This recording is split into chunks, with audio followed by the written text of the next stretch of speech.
In 1961, top intelligence officers inside the Central Intelligence Agency handed a $1 million contract to a team of veterinary surgeons. Their secret mission was to turn an ordinary house cat into a high-tech Cold War spy.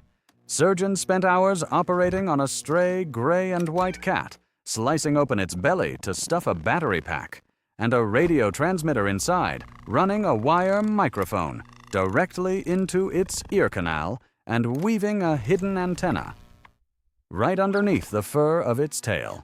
They called it Operation Acoustic Kitty. After 5 years of development and $20 million spent, the CIA released their high-tech cyber feline on a sidewalk in Washington, D.C., targeting 2 Soviet diplomats sitting on a park bench across the street. The cat took 3 steps, wandered onto the road, and was instantly flattened by a yellow taxi. $20 million and 5 years of top-secret research vaporized in 5 seconds under the tires of a cab. Welcome to the Central Intelligence Agency during the Cold War. This was a time when the American government handed a secret spy agency a blank check, 0 public oversight, and total immunity from the law. Driven by extreme anti-communist paranoia, brilliant minds inside the CIA spent decades coming up with some of the most unethical, dangerous, and mind-bogglingly bizarre secret operations in human history. We are talking about secret labs dosing unwitting citizens with massive amounts of LSD, plots to blow up, a Cuban leader with an exploding seashell, secret plans to detonate, a nuclear bomb on the surface of the moon, and hiring actual psychics to stare at maps and read minds. So how did the most powerful intelligence agency on Earth transform into a multi-billion-dollar laboratory of bizarre conspiracies and horrific human experimentation? To understand how things got this wild, we have to rewind to 1947, right at the start of the Cold War. Fresh off the victory of World War II, President Harry Truman realized that America needed a unified, permanent intelligence agency to keep eyes on the Soviet Union. So he signed the National Security Act, officially creating the CIA. At first, the agency was just supposed to collect intelligence and brief the president. But as the Soviet Union built nuclear weapons and dropped the Iron Curtain across Europe, the CIA was granted a secret mandate to conduct covert operations, covert warfare, and black-budget scientific research. By the early 1950s, American intelligence officers were in a state of absolute panic. During the Korean War, American prisoners of war were appearing on communist television broadcasts, calmly denouncing certain capitalism and praising communism.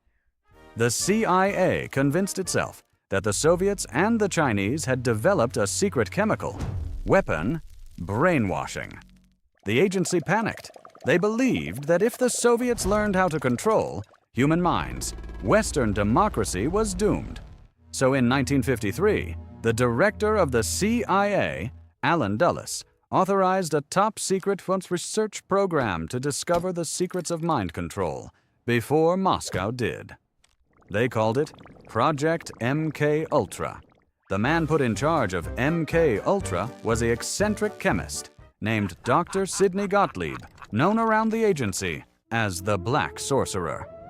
Gottlieb was handed an unlimited black budget and total freedom to test whatever chemicals, drugs, and psychological techniques he wanted on human subjects. For 20 years, Dr. Gottlieb ran over 140 secret sub-projects across university campuses, hospitals, prisons, and military bases.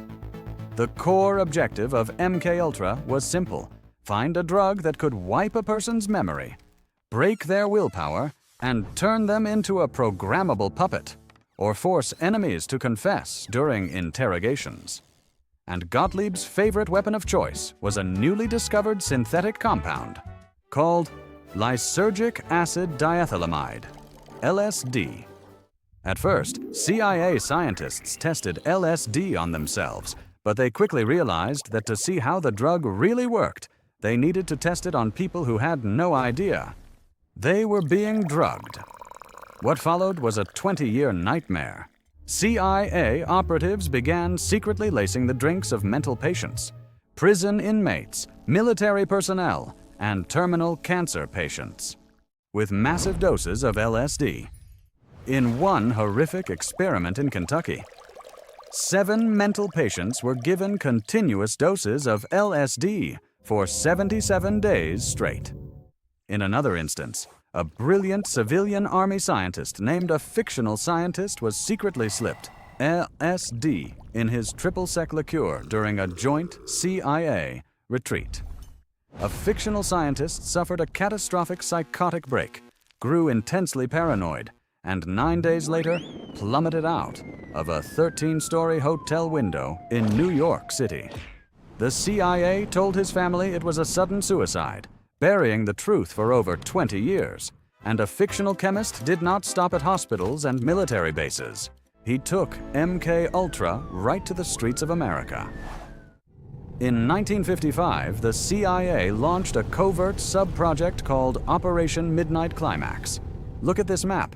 In the red light districts of San Francisco and Greenwich Village, New York, the CIA set up secret brothels stocked with comfortable sofas, framed French paintings, and two-way mirrors. The agency hired local prostitutes to lure unsuspecting men off the street and slip heavy doses of LSD into their drinks.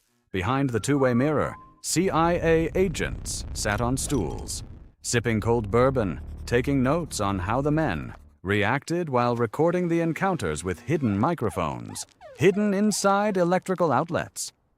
Hey, Chief, why are we paying prostitutes to drug random guys in a San Francisco apartment? It is vital national security research. We need to see if a man will give up top-secret codes while under the influence. Has anyone given up any codes yet? No, but this guy has been staring at his own hands, crying for 3 hours. Pass the bourbon, or you cannot make this stuff up. For over a decade, American citizens were illegally drugged, tortured with electroshock therapy, subjected to sensory deprivation, and subjected to repetitive tape loops played for thousands of hours, all funded by American taxpayers. By 1973, as the Watergate scandal began tearing Washington apart, the CIA director Richard Helms panicked. Knowing that congressional investigators were closing in, a director ordered every single file on Project MKUltra to be dragged to the incinerator and burned. Over 90% of the documentation vanished into ash. It was only because a misplaced box of financial records survived in an administrative building that the public ever learned about. MKUltra during the famous Church Committee hearings in 1975. While MKUltra was trying to break minds, other CIA teams were focusing their energy on a single bearded man sitting 90 miles off the coast of Florida, a Cuban leader. In 1959, a Cuban leader overthrew the American-backed dictator in Cuba and established a communist government right in America's backyard. The CIA was humiliated, especially after the disastrous, botched Bay of Pigs invasion in 1961, where a CIA-trained force of Cuban exiles was completely crushed on the beach. Driven by bitter embarrassment and presidential pressure, the CIA established a special division called Operation Mongoose. Its sole objective: eliminate a Cuban leader by any means necessary. And when I say any means necessary, I mean the agency came up with over 600 assassination plots that sounded like they were written by a cartoon villain. First, the CIA tried poison. They manufactured a batch of deadly botulinum toxin pills and actually cut a deal with the Chicago Mafia, the very mobsters who had lost their lucrative casinos in Havana, to slip the poison into a Cuban leader's favorite chocolate milkshake at a hotel restaurant. Spoiler alert, the waiter accidentally froze the poison pill to the back of the restaurant freezer, and when he tried to pull it out, the glass vial broke. So, the CIA got more creative. They realized that a Cuban leader was a passionate scuba diver who spent his weekends diving along the coral reefs of Cuba. Naturally, the CIA task force sat in a room and came up with a new plan: the exploding seashell. Scientists were instructed to source a massive, beautiful Caribbean seashell, pack it with high explosives, paint it in bright, dazzling colors to catch a leader's eye, underwater, and drop it onto the seafloor where he usually went diving. When a leader picked up the pretty shell, boom! The plan was eventually scrapped when officers pointed out that ocean currents would likely wash the shell away, or some random fisherman would pick it up first. So they tried another diving trick. The CIA bought a professional diving suit and secretly contaminated the inside of the suit with a deadly fungus that caused a chronic, flesh-eating skin disease while lacing the breathing regulator with tuberculosis bacteria.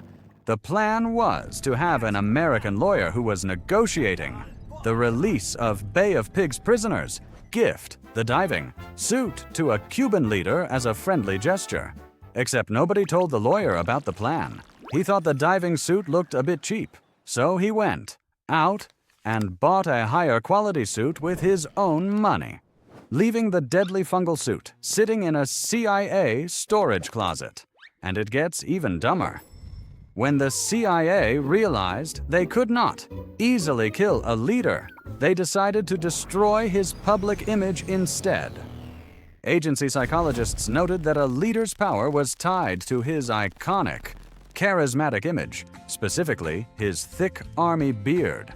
So the CIA developed a plan to slip a heavy dose of thallium salt into a leader's shoes while he was staying at a hotel abroad. Thallium salt is a potent depilatory that causes all human hair to fall out completely. The idea was that a leader's beard would drop off, the Cuban people would laugh at him, and his government would collapse. They also tried spraying a TV studio with an aerosolized hallucinogen right before a leader gave a live speech, hoping he would start blabbering nonsense on live television. None of it worked. A Cuban leader survived 638 assassination attempts, outlived 9 American presidents, and died of old age in 2016 at 90 years old. While the CIA was trying to make a leader's beard fall out, the United States military and intelligence apparatus was getting involved in an even bigger battlefield, the space race. In 1957, the Soviet Union shocked the world by launching Sputnik, the world's first artificial satellite, into orbit. America was terrified. The public felt that the Soviets were winning the technological war, and Washington was desperate for a massive, dramatic propaganda victory to flex American military muscle. So, in 1959, the United States Air Force and top intelligence advisors initiated a top-secret study called Project A119. The official title of the study was the actual goal of the study: detonate a nuclear bomb on the surface of the moon. You did not mishear that. The plan was to launch an intercontinental ballistic missile carrying a nuclear warhead hundreds of thousands of miles through space and slam it directly into the dark side of the moon. The explosion would create a massive, blinding cloud of glowing dust and debris that would be clearly visible to the naked eye from Earth without a telescope. It was the ultimate flex. Look up at the night sky, see a mushroom cloud on the moon, and remember that America holds the keys to the universe. Prominent scientists, including a young astrophysicist, were hired to calculate how the dust cloud would behave in zero gravity and evaluate the visibility from Earth. Thankfully, after months of calculations, first, if the rocket failed or veered off course, during launch, a live nuclear warhead would crash back, down onto an American city or a foreign country. Second, scientists pointed out that detonating a nuclear weapon on the moon would contaminate the pristine lunar surface, with radioactive fallout ruining any future chances of human space exploration or finding alien life. Project A119 was quietly filed away in a drawer and stamped "This secret," only coming to light in the late 1990s when declassified documents were uncovered. If detonating nuclear weapons on the moon sounds like sci-fi, wait until you hear about the time the CIA spent 20 years trying to train military psychics.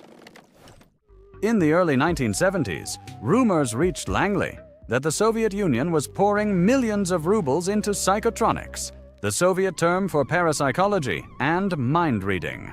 The CIA convinced itself that Soviet psychics were going to learn how to read top-secret documents inside the Pentagon from thousands of miles away, or use mental energy to stop the hearts of American leaders.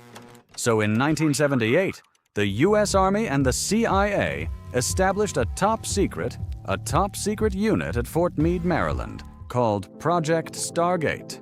The objective of Stargate was to research and utilize a phenomenon called remote viewing. The idea was that a trained psychic sitting in a dark room in Maryland could close their eyes, enter a trance, project their mind across the globe, and describe what was happening inside a secret Soviet nuclear facility, a hidden missile silo, or a kidnapped diplomat's location. For nearly 20 years, the U.S. government spent over $20 million funding psychic spies. They brought in self-proclaimed psychics, artist mediums, and fortune tellers, handing them geographical coordinates and telling them to draw what their minds saw. In one famous case, a remote viewer was given coordinates and claimed to see a massive, strange building near water with a giant crane. It turned out the coordinates were for the Soviet Severodvinsk shipyard, where a new class of submarine was being constructed. Proponents claimed the psychics were brilliant. Skeptics pointed out that the psychics gave vague, broad descriptions that could apply to almost anything and were wrong 99% of the time. By 1995, the CIA commissioned an independent. The report concluded that remote viewing was completely unreliable, yielded zero actionable intelligence for military operations, and was essentially expensive guesswork. The program was finally shut for good. Now, while many CIA operations ended in slapstick comedy or tragic human rights violations, there were times when their insane ambition actually pulled off a miracle, and the absolute king of absurd, impossible CIA successes was Project Azorian. Look at this map. In March 1968, a Soviet Gulf-class ballistic missile submarine suffered a catastrophic explosion and sank 3 miles deep into the Pacific Ocean, roughly 1,500 miles Hawaii. The Soviet Navy launched a massive search. The U.S. Navy, however, used secret underwater acoustic listening, arrays to pinpoint the exact location where the submarine had slammed into the ocean floor, 16,000 feet below the surface. Inside that sunken submarine was a gold mine of Soviet intelligence, 3 nuclear ballistic missiles, code books, radio encryption machines, and top-secret military manuals. The CIA wanted that submarine.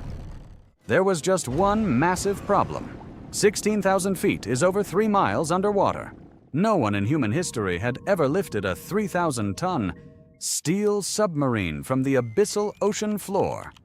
And even worse, if the Soviets saw American ships hovering over the crash site, they would realize what was happening and block the operation. So the CIA needed a massive cover story. They approached the eccentric, reclusive billionaire, a fictional billionaire. Together, the CIA and a fictional billionaire concocted a brilliant lie. A fictional billionaire announced to the world that his company was building a massive revolutionary ship to mine manganese nodules from the deep ocean floor. The ship was named the fictional ship name. On the outside, it looked like an advanced commercial mining vessel, But on the inside, it was a giant, high-tech engineering marvel, designed by the CIA. It featured a hidden opening in the hull, a giant swimming pool inside the ship called the Moon Pool, and a massive steel mechanical claw that could be lowered 3 miles down on heavy steel pipes to grab the submarine, lift it into the belly of the ship, and close the doors, completely out of sight of Soviet surveillance planes. In July 1974, the Glomar Explorer arrived over. A Soviet naval ship actually hovered nearby, watching the operation. But the American crew pretended they were just mining rocks. The mechanical claw was lowered 3 miles down. It successfully grabbed the sunken Soviet submarine and began the agonizingly slow process of winching it back to the surface. When the submarine was halfway up, tragedy struck.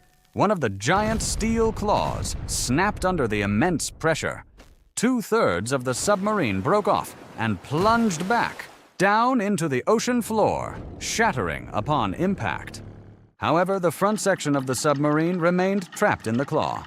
The CIA pulled that section into the ship's hidden bay.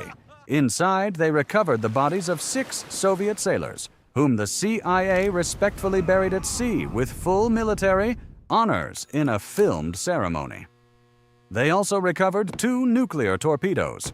Project Azorian cost over $350 million, equivalent to nearly $2 billion today, making it one of the most expensive and complex secret intelligence operations in human history. It was an incredible feat of engineering, driven by sheer Cold War paranoia and unlimited cash. Looking back at the history of the CIA during the Cold War, it reads less like a high-tech spy thriller and more like a bizarre fever dream, driven by absolute secrecy, fear of total destruction, and a blank check from Washington, the men running. American intelligence walked a terrifying line between brilliant innovation and absolute madness. They tested mind control on their own citizens, plotted to blow up dictators with colorful seashells, planned to detonate nuclear warheads on the moon, and hired psychics to read maps, all while spending billions of dollars of taxpayer money. It is a stark, fascinating reminder of what happens when a government agency is given absolute power, zero accountability, and a mandate to do whatever it takes in the dark. If you learned something new today, hit that like button and subscribe for more deep dives into the wild, hidden stories of our world. And if you think the secret history of the CIA is crazy, wait until you hear about the real history of pirates, the real-life floating democracies that invented disability insurance, fought global empires, and lived by a brutal code of honor. Click here to watch the story of the golden age of pirates. Next, and I will catch you next time.